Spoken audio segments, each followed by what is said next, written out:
Welcome to my world. Welcome to my world. Give me a thumbs up just for the intro. What is up, family? It's your homie Bigg Vic. We're back in the building with another video. If you are brand new to the channel, I drop box truck content, music production content, and reviews from time to time. If you like those things and you're here for the very first time, make sure you hit that subscribe button, smash that notification bell, so when I drop new content, you will most definitely be notified when it drops. Big question I always get asked is, do I prefer Amazon Relay or OTR? That's over the road in the box truck, in my box truck. Well, I know I'm able to make more money over the road in the box truck, but when I do want to be home and stay kind of like close to home in the area, Amazon would be preferred. But as you know, now that I'm 6 months in the game, I kind of see what things have been really kind of lopsided since I've been over the road. And kind of looking back at Amazon loads, when I'm running Amazon, it's like I had to start comparing apples to apples. You can't compare apples to oranges, basically, in a nutshell. So when I kind of compare the two, I say, okay, if I want to be home pretty much every day, Amazon is cool. But if I want to go OTR, go over the road, I know I can make more money. You know, if you're somebody that's kind of comfortable at making a set amount of money, Amazon may be more for you, depending on the area that you live in. So their rates fluctuate depending on where you live at. So OTR for me, I feel, is more consistent as far as money, you know, being able to generate a sizable amount of money based on the miles that you drive, versus Amazon Relay.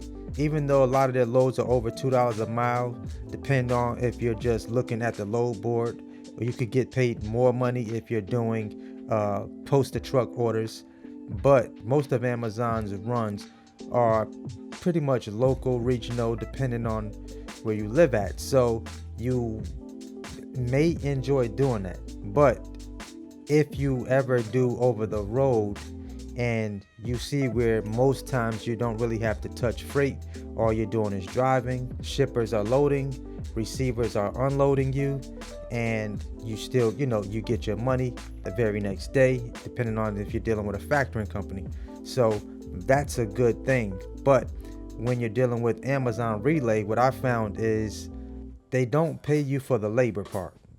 You don't really get paid for the labor with Amazon Relay in my eyes. You know, somebody may think differently elsewhere, but for me, going back to Amazon Relay after doing over the road, I just felt like I was doing more work than what I was being paid for.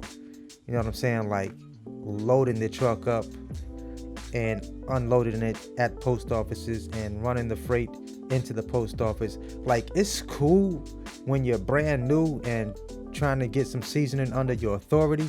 Like, there's nothing wrong with that, but you're really not getting paid for the labor portion, which you do for Amazon. So especially when you have to stop, you know, make 3 or 4 stops at different post office runs. So if you're doing facility to facility in the daytime, and that's all you're doing, then that may be, you know, that may feel a little better for you, especially if you're not loading or unloading the truck. I mean, for a straight week, Amazon like loaded the truck and I just had to unload. Like, I don't have an issue with that, especially when it's paying me 540 something bucks for the trip. Like, I don't mind unloading the truck. But when I compare that with going over the road, I'm doing more driving, of course, but really not having to load my vehicle or unload my vehicle for, you know, for the most part when I'm out there over the road. And if I do, guess what? The pay goes up. If I do have to unload that truck or use my lift gate, I get paid more money. Versus Amazon Relay, if you're using your lift gate, you're not getting paid any additional money other than the book rate that once you hit that book button, that's what you're getting paid, whether you're unloading or loading the vehicle. You're just getting that flat rate. So if you're doing 3 or 4 stops, guess what? You're just getting that flat rate. Versus dealing with brokers over the road, if you have more than 1 stop, now we can negotiate on the rates. You get what I'm saying? So there is a pretty big, a pretty significant difference, when doing over the road. And you don't have like this super time crunch, this really large time restriction that Amazon places on you. I was looking through some loads the other day, and I was looking at the stops that they had up there, and I looked at the time frame, the amount of time that you had to have to unload that vehicle and get the freight inside of the post office. It's like it can become super frustrating, and it's like if you make one mistake, your on-time score is going to be damaged. Now your score drops. Now you're almost out of the game from seeing the good, I wouldn't even say the good paying loads, but from seeing loads on the load board that you can possibly book. If I really had to pick one, the times that I would like to be, just home for the week, I don't mind running Amazon freight as long as it's daytime loads. I don't really care for the nighttime loads or early morning loads unless like it's a load that I'm doing tonight. I get to load the truck, at a decent time, and I get to unload the truck at a decent time at a post office. This post office opens at 12 a.m. So once I get back to Columbia, I can drop that load off super early and get right back home. Like I'm pretty much done with that route in like a few hours, and I'm home back in the bed getting my Z's like I'm supposed to be doing. Versus being up at 5-6 in the morning, dropping loads off at a post office, loading the truck for one at 2 a.m. and then unloading at 5 or 6 in the morning.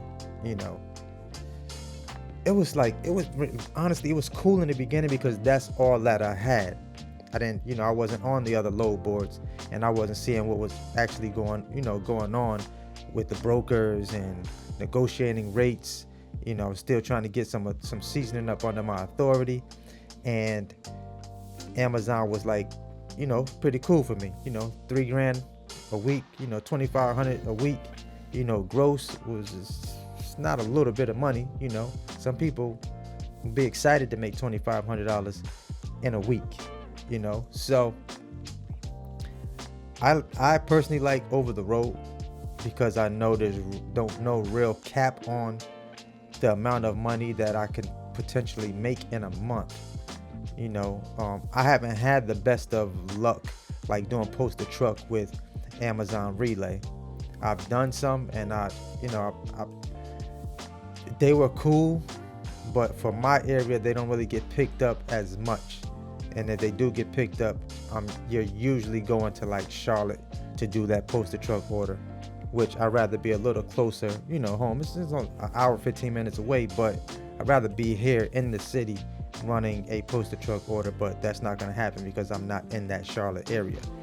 If I was in Charlotte, posted truck orders would probably work a lot better for me with Amazon, but I'm not. So I don't really post as many posted truck orders. And if I do, I try to catch them from Columbia to Charlotte. But to answer you guys' questions about Amazon Relay versus over the road, of course, over the road is going to give me a better bang for my time being spent in the vehicle and over the road. But when I've been out there for a while and I come back, if I just want to hang around the crib, not go super far, Amazon is cool, to keep the wheel spinning on the truck, to kind of sort of like be at home still. So that's pretty much my take on Amazon Relay versus going over the road. I know some of you guys have been having some success running Amazon loads. People talk a lot of trash about Amazon. They don't pay money. I used to kind of ignore that in the beginning because I had to, see for myself. But doing over the road versus Amazon, it really just opened my eyes up to how much more work I was actually doing with Amazon versus dealing with brokers over the road and not really having to touch any of that freight at all, other than just strapping up my loads to make sure everything is secure in the back, closing the gate, locking it, boom, and rolling out, and waiting for the shippers and the receivers to load and unload the truck. If you can get a situation like that happening with Amazon, or find the loads like that, there were some loads I used to run like that in the beginning with Amazon. Like, I was very cool with that, and I preferred running those loads better than postal routes. I always preferred daytime routes with Amazon versus running nighttime, routes, postal route stuff. But there used to be like 200-300 loads that would come out on the load board with Amazon, and I was able to pretty much book out my week for the following week, all daytime routes. I don't think I was picking too many night routes at the time, but I was getting a lot of day routes. But little birdie kind of told me that someone, I don't know who, but someone has access to a majority of those loads now, and they've been brokering the loads out to other carriers.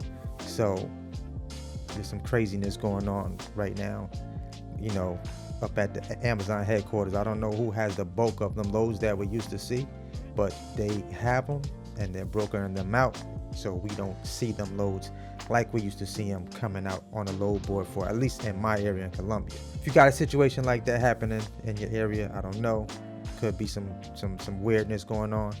But that's my take on Amazon Relay versus doing over the road. Make sure you drop your comments down below. Let me know what you guys think. Some of you guys that are already up and running doing Amazon Relay or doing over the road, which one do you prefer more? I know for me, over the road works. Sometimes Amazon works when the money is right. Of course, I like to wait for the best paying loads to pop up with Amazon before I even take one. A couple $100 doesn't excite me no more. Looking at Amazon loads, even though it's local, it still doesn't excite me. I need to be make more money for the time that I spend and the labor that I provide in exchange for that dollar. So y'all know what it is, man. It's your homie Bigg Vic, man. If you enjoyed this video, make sure you smash that thumbs up button. Make sure you hit the notification bell so that you'll know when I drop my next video. And until the next video comes, y'all know what to do. Always hustle. Never stop growing. Right up here. Never stop growing. Till I see y'all again. It's the homie Bigg Vic TV. And I'm out. Peace.